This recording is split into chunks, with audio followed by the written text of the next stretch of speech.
on a more profound level, that whole biblical aversion to the centrality of reproduction to life, yes, I think is a large part of what generates the aversion to evolutionary thinking in medicine. Basically, the more Christian or the more Islamic the country, the harder it is to found medicine on evolutionary biology, which is probably why, in many ways, a more evolutionary perspective is adopted much more readily by British physicians than by American physicians, yes, since that is one of the most important cultural differences between those two cultures, is Darwin is a patron saint of British culture, if you will. Yes. Just to, of course, inappropriately use the word saint.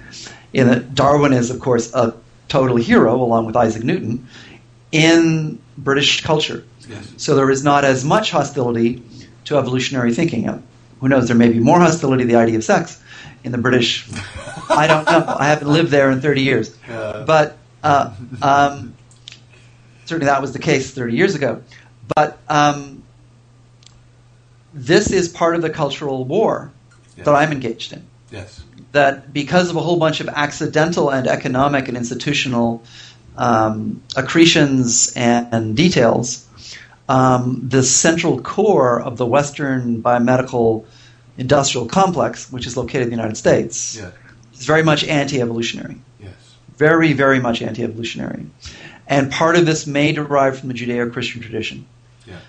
I know that, if I were attempting to argue for this point of view in Iran, I'd be in even more trouble, right? Because they're even close to a fundamentalism. Yes.